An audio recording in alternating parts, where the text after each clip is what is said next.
¿Qué es el zodíaco? Muchos quizás se lo estén preguntando o probablemente no, pero eso no importa, ya que aquí en el mundo de Rubén de Gravia se los vamos a responder o tal vez no.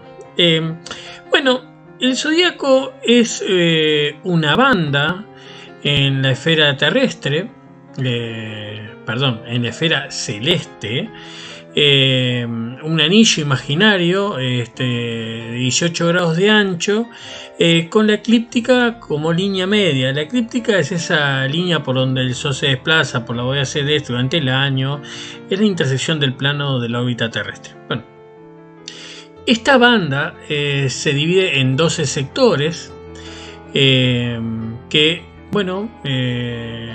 de 30 grados, cada uno conocido como casas zodiacales o populares signos del zodíaco, e inician en el denominado punto Aries o nodo ascendente, que marca el equinoccio vernal, es decir, cuando empieza la primavera en el hemisferio norte y el otoño en el hemisferio sur.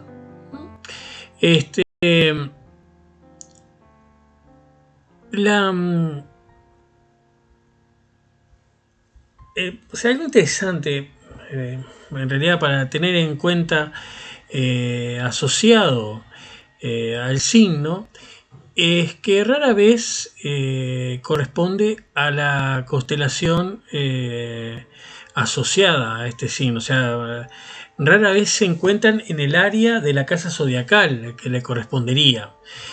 Los babilonios, inventores del zodíaco, nombraron a cada sector con la constelación más importante y cercana a los mismos. Además, lo que realmente le importa a la astrología es el tránsito del Sol, la Luna y los planetas en cada casa, más que si hay una relación entre la constelación o no. El nombre zodíaco,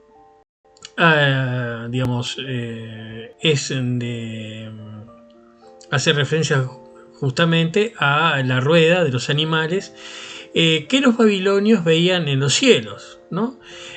Como el león, el toro celestial de Mesopotamia o la cabra pez de Enki, cuyo dibujo se asocia a Capricornio en los horóscopos modernos y que todos habrán visto, y si no, lo googlean. Bueno, los nombres de cada signo han sido motivo de discusión entre intelectuales, astrólogos y expertos por muchísimos años. De hecho, el gran Isaac Newton estaba convencido que los 12 signos hacían referencia clara e inequívoca al viaje de Jasón y los argonautas.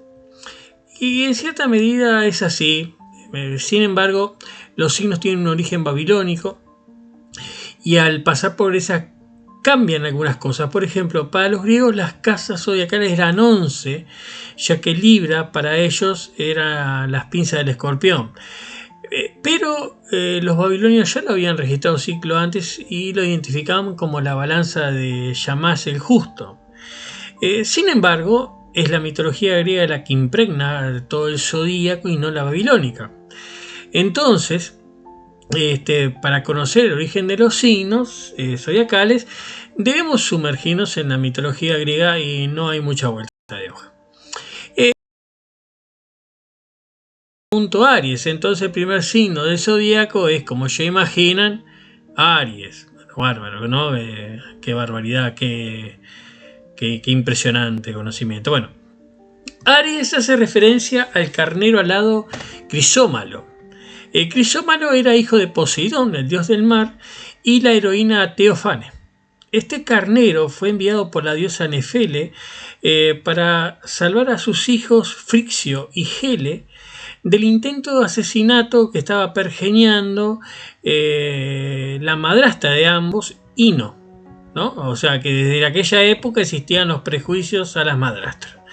Bueno, ¿qué pasa? Huyen de la casa de su padre, el rey Atamante, volando sobre la espalda de este carnero alado, pero al pasar por un estrecho de agua, Helle se resbala, cae y se ahoga. tomando ese estrecho nombre de Helesponto en honor a ella. Bueno, una vez a salvo, Frixio sacrifica a los dioses este carnero cuyo vellón era de oro. Bueno, qué manera de agradecer a su salvador este Frixio, ¿no? Bueno. Y colgó el vellón en un árbol, en un roble, árbol consagrado a Ares, dios de la guerra. Y era tan valioso que lo custodiaba Ladón, un dragón insomne, es decir, que nunca dormía el dragón. Por lo tanto, le permitía una vigilancia estrecha las 24 horas del día, ¿no? Este vellocino de oro sería el motivo del viaje de Jasón y los argonautas, y por lo que, como ya vimos, Isaac Newton estaba tan convencido de que era por ese viaje, que se nombran todos los signos. Pero no es tan así. Bueno, después, el segundo que le sigue en todo esto es Tauro. Bueno, Tauro hace referencia y tiene dos orígenes, pero en realidad lo que parece ser que hace referencia al séptimo trabajo de Hércules, que fue de capturar el toro de Creta, un toro enorme y particularmente salvaje, que hacía estragos en la isla y que sería el padre del mítico Minotauro, ¿no? Hércules lo captura y luego de atravesar el Egeo se lo entrega como regalo al rey Euristeo, que prendía a sacrificarlo a la diosa Hera. Pero esta rechaza la posibilidad al contemplar la ferocidad del animal. Entonces Euristeo, muy irresponsablemente, lo libera y sigue con sus andanzas de destrucción hasta que el ebrio ateniense Teseo lo mata con su espada en la llanura de Maratón. Otros dicen que se trata de Zeus, convirtiéndose en toro para secuestrar y seducir a Europa, una conducta que el dios olímpico repetiría en incontables oportunidades. El que sigue en la línea es Géminis. Y como decíamos recién, de la costumbre de Zeus de transformarse en animales para seducir mujeres humanas, secuestrarlas y dejarlas embarazadas, conducta que hoy en día muy mal vista y penada por la ley. Bueno, en esta ocasión se transformó en un cisne para seducir a Leda, esposa de Tíndaro, rey de Esparta. De esta unión, Leda pone un huevo, qué bárbaro, ¿no? Del que nacen los mellizos Castor y Pólux. Castor era mortal, porque era hijo de Tíndaro, y Pólux, el hermoso, era hijo de Zeus e inmortal. Vean que ya hace muchísimo tiempo cabía la posibilidad de que una mujer tuviera hijos de padres diferentes. Bueno, estos hermanos fueron inseparables, formaron parte de la tripulación de Argos en la expedición de Jasón, y por ende eran argonautas los dos. Héroes míticos. En una de sus aventuras, termina matando a Castor, a lo cual Pólux ruega a su padre que le otorgue a su hermano la inmortalidad. Zeus accede, pero a medias. Entonces, ¿qué pasaba? Alternaban lugares en el Olimpo y en el Hades. Cada 6 meses, el mortal Castor ascendía al Olimpo a ocupar el lugar de Pólux, el cual descendía al Averno a ocupar el lugar de Castor. Esta demostración de amor fraternal conmueve a Zeus, que decide colocarlos ambos en el firmamento. Bueno, siendo Castor Alpha Geminorum y Pólux Beta Geminorum, es decir, la primera y la segunda estrella más brillante de la constelación de Géminis. Bueno, pasamos a la casa siguiente, que es la casa de Cáncer, que es la casa del cangrejo. Y no de cualquier cangrejo de por ahí nomás, sino del gigante Carcinos, que habitaba la laguna de Lerna. La laguna de Lerna era muy particular porque ahí también vivía la famosa Hidra de Lerna, que fue el objetivo del segundo trabajo de Hércules, el trabajo que le mandaba hacer Euristeo, el rey Euristeo, y Euristeo a su vez obedecía los deseos de la diosa Hera, esposa de Zeus, que odiaba intensamente a Hércules y deseaba verlo muerto por ser uno de los hijos bastardos de su esposo. Bueno, no sé por qué no se la agarraba con Zeus y su manía de hacer hijos por ahí, pero en fin. La Hidra era un monstruo, hija de Tifón y Equidna, madre de todos los monstruos míticos. La Hidra poseía varias cabezas que se regeneraban al ser cortadas. Pero, ¿qué papel juega el cangrejo Carcinos en toda esta historia? Bueno, el papel, si se quiere, es secundario. La diosa Hera lo manda a atacar a Hércules mientras este está distraído combatiendo a la Hidra. Confiado en su tamaño, Carcinos ataca sin detenerse a pensar que Hércules es un semidios, recubierto por la piel impenetrable del león de Nemea y armado con un brutal garrote, ¿no? Lo que sucedió es más o menos obvio, es que Hércules mata a Carcinos con un sólido y devastador golpe de su garrote, desarticulando totalmente al pobre artrópodo, y que queda ahí todo destrozado. Hera, en agradecimiento a la obediencia de Carcinos y en cierta medida para molestar a Zeus, lo coloca en la bóveda celeste. El que sigue es Leo. Leo hace referencia al león, y no cualquier león. Leo hace referencia al poderoso león de Nemea, hermano, si se quiere, de la Hidra que recién hablábamos, ¿no? Y que fue el primer trabajo de Hércules. El rey Euristeo le encargaba de darle, o sea, era el encargado de darle estos trabajos. Había apostado para sí mismo que Zeus no lograría ninguno y recibiría el agradecimiento de la diosa Hera al enviar a la muerte a este molesto hijo de Zeus, ¿no? El león era enorme, su piel era impenetrable y sus garras eran tan afiladas y duras que podían cortar cualquier cosa. Según algunos, era hijo de los ya conocidos Tifón y Equidna, como dije recién, padre de los monstruos griegos. Este león era en sí mismo algo bastante especial. Algunos otros autores, que sus padres eran el propio Zeus y Selene y que había caído desde la luna a la tierra, siendo a la vez inmortal. Pero dejando de lado su genealogía, el león era un terrible problema para la zona de Nemea, donde tomaba su nombre, ya que sus habitantes eran diezmados por esta plaga cuadrúpeda. Bueno, Hércules lo enfrenta en una primera instancia con el arco y sus flechas, siendo algo totalmente inútil, ya que estas rebotaban en la piel del animal. Dejando de lado estas armas, se decide por el combate cuerpo a cuerpo, ¿no? Hay que reconocer que Hércules era un poco bruto a la hora de solucionar problemas, ¿no? Y en un típico movimiento de lucha grecorromana, logra aprisionar el cuello del pobre felino entre sus poderosos brazos y lo asfixia, matándolo. Ya que la piel era impenetrable, parecía imposible de desollar, ¿no? O sea, de quitarle la piel. Estaba meditando sobre este dilema cuando se le aparece una vieja al héroe y le dice al poderoso Hércules por qué no usaba las propias garras en el animal para ese menester, ya que cortaban cualquier material. Esta viejita, vivaracha, era la diosa de la sabiduría Atenea, disfrazada para que no la reconociera ella y no hubiera problemas en el Olimpo, ¿no?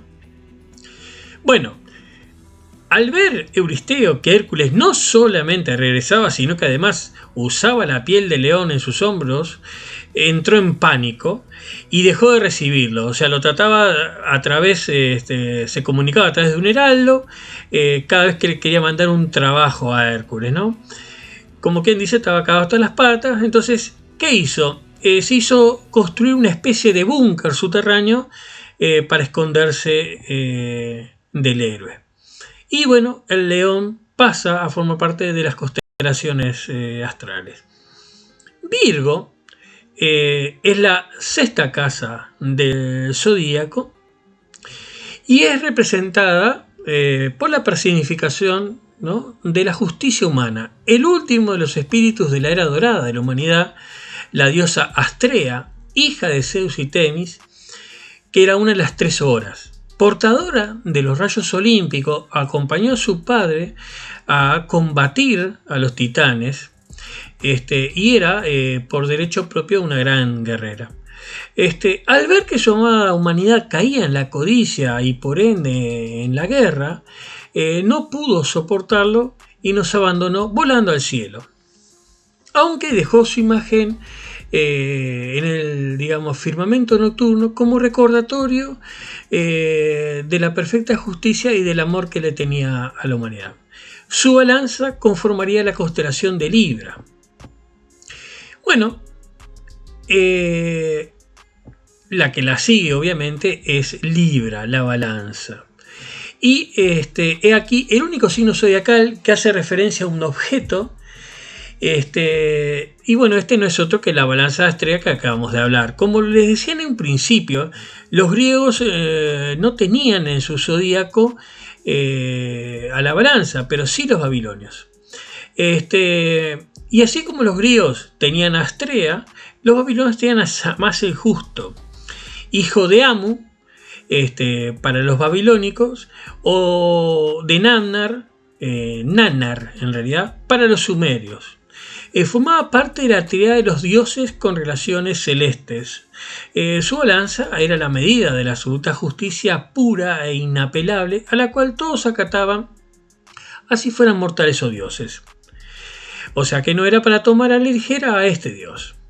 La idea de equilibrio en el mundo y en las relaciones humanas es una idea que surgiría en Mesopotamia y en otras partes del mundo, pero concretamente en Mesopotamia se expandiría rápidamente por todo Oriente Medio y sobre todo en las primeras ciudades. De hecho, el código de Hammurabi está inspirado en gran medida en Shamash y su balanza. El signo que continúa en el zodíaco es Escorpio.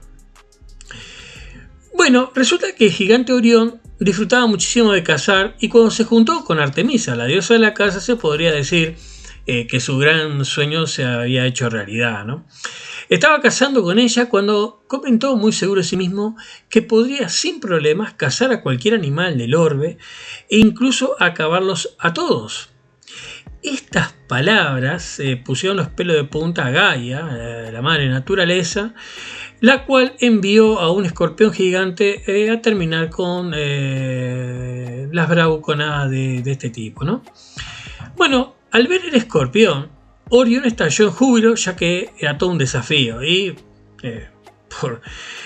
porque sin duda estaba loco como una cabra. Pero bueno, la lucha fue cruenta y larga y en ella Orión, el cazador, logra matar al letal escorpión, pero no antes de que éste lo picara con su aguijón, lo cual lo terminaría matando.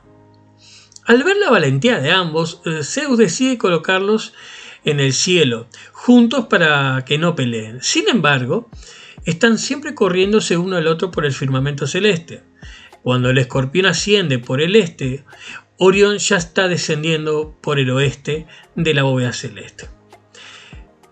El signo que sigue es Sagitario. Y si alguien realmente merece estar representado en el zodíaco, es Esquirón, hijo de Cronos y la oceánide Filira. Cronos se padre de Zeus y al parecer era costumbre familiar el transformarse para seducir el sexo opuesto. Y generalmente, no importaba si eran humanas o ninfas, oceánides, los dioses correteaban todo lo que fuera femenino. Y así como Zeus, Crono tenía a su esposa Rea.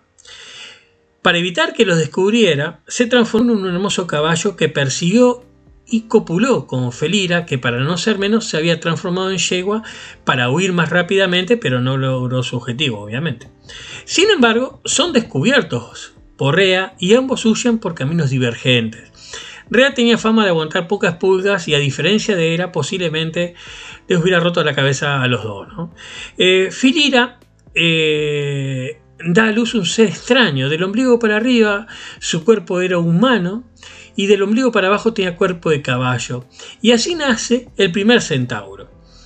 Los centauros tenían fama de pendencieros, hoscos y violentos. Sin embargo, Quirón era totalmente lo opuesto. Lleno de sabiduría, fue tutor de grandes héroes y reyes. Fue un excelente médico y cirujano. De hecho, fue el primer veterinario, ya que sus dotes las esparcía tanto a humanos como a bestias. Maestro en el arte de la caza y de la música y experto en moral. Entre sus discípulos se contaba Peleo, el padre de Aquiles, Cástor y su hermano Pólux, Áyax y el propio Aquiles. Su nombre era sinónimo de sabiduría y los reyes buscaban su consejo.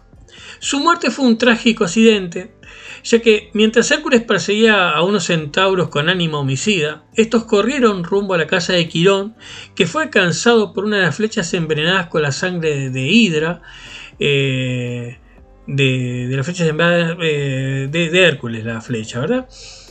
El dolor era demasiado insoportable y dado que no podía morir porque era inmortal, cede su inmortalidad a Prometeo y de esta manera escapa del dolor muriendo.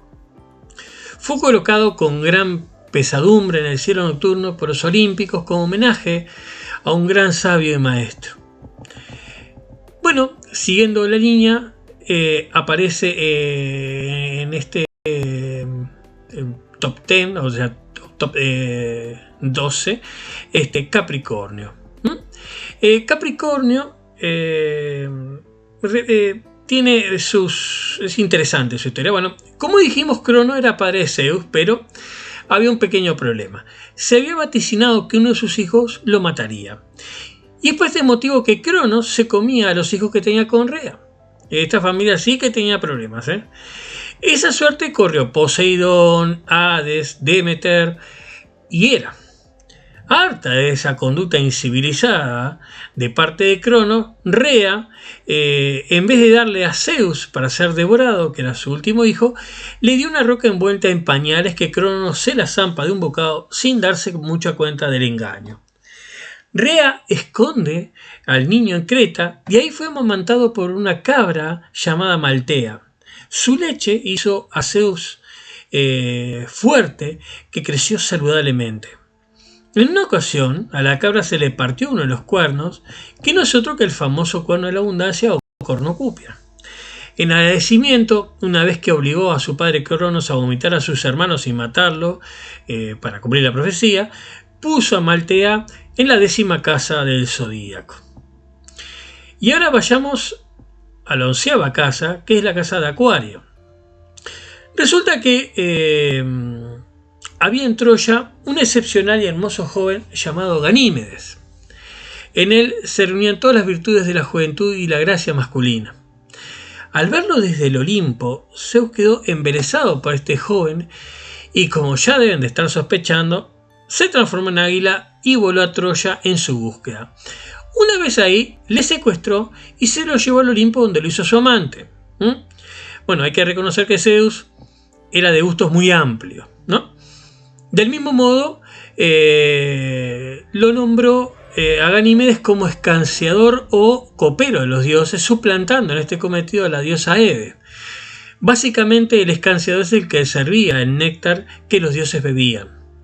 Tal era la belleza, gracia y modestia de Ganímedes que nadie se opuso a su presencia en el ámbito divino, salvo obviamente Hera, que lo trataba con desprecio. Es por este motivo que las constelaciones de Acuario y Águila se encuentran tan cercanas en el cielo nocturno. Y por último tenemos a Piscis, el último signo de la rueda zodiacal. Resulta que cuenta Ovidio que cuando el titán Tifón atacó el Olimpo en solitario, en venganza por que los dioses habían desterrado a los otros titanes, se enfrentó de frente con Zeus. Pero la batalla da un giro inesperado, ya que Tifón lo vence a Zeus y le quita los tendones al dios olímpico, poniéndolo dentro del cuero de un toro como si fuera una bolsa, la cual deja colgada en una cueva. Al ver esto, el resto de los dioses huyeron a Egipto y se vieron obligados a transformarse en animales para sobrevivir al pavoroso titán. Eros y su madre Afrodita se transformaron en peces y pasaron desapercibidos de la mirada de Tifón, que se alejó hacia el norte. donde sería finalmente derrotado por Zeus, luego que Mercurio, que fue el único que no escapó, recuperara los tendones del dios y se los devolviese. Esta sagaz maniobra de supervivencia por parte de Afrodita y Eros es recordada y es colocada en, digamos, la última casa del zodíaco. Y esto es básicamente, a nuestro entender, el zodíaco, aunque probablemente esté un poco desvirtuado y muchos expertos digan que es bastante endeble la explicación. Bueno, me despido de ustedes esperando que Zeus no pose su lujuriosa mirada en un servidor. Nos veremos en la próxima. Y bueno, les saluda Rubén de Gravia de acá de Montevideo, Uruguay. Un abrazo grandote a todos. Nos vemos en la próxima.